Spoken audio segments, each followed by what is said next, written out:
Guys, in this video I'm going to show you how to make a yeast starter. You're going to need some dry malt extract, some measuring cups, some measuring spoons, some star sand to sanitize, some yeast nutrient, some ferm cap, thermometer, some yeast. I'm using WLP 029 German Kolsch yeast. You're going to need a 2-liter or larger Erlenmeyer flask, a funnel, and it's optional but highly recommended, a stir plate. You get much more yeast growth with a stir plate.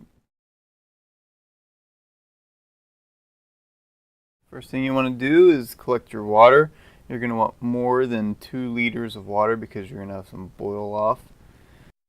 Add a couple drops of ferm cap to your water to help prevent a boil over and to prevent causing overflowing from the starter and making a mess.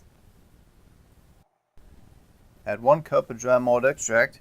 You want to watch the boil closely, and it's a good idea to turn the heat down to prevent a boil over.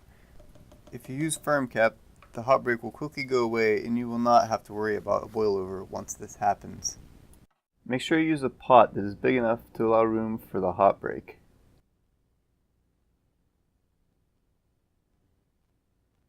This was very close to boiling over. To reduce foam, stir, blow on it, or use a spray bottle and spray with a mist of water to help it go down.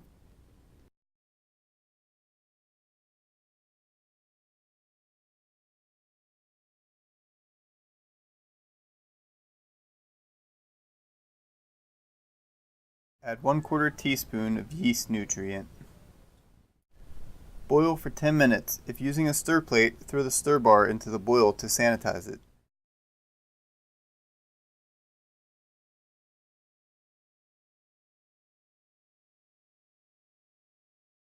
Sanitize a Erlenmeyer flask with star sand.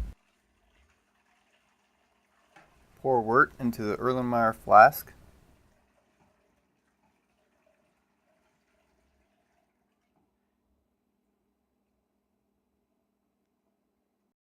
Sanitize a piece of aluminum foil to place on top of the flask.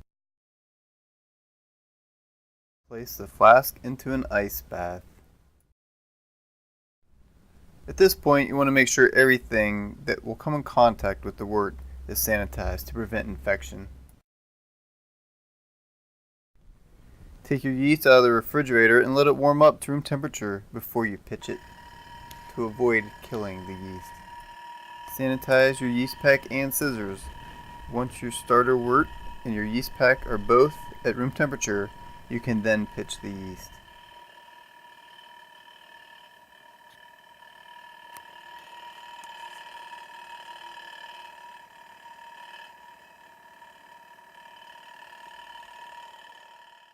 The next step is optional, but I like to give my yeast starters a big boost of oxygen using a diffuser stone and an oxygen tank.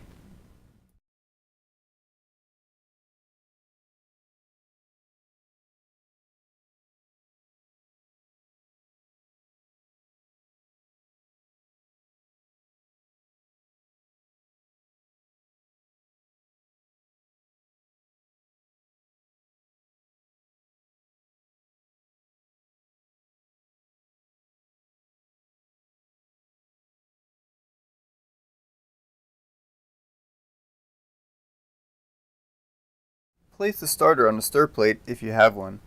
I made this one from an old cigar box and some computer parts. If you don't have a stir plate, stroll the starter around in a circular motion as often as you can. Place it somewhere in your house that you walk by frequently, and every time you pass it, just give it a good swirl to help introduce oxygen.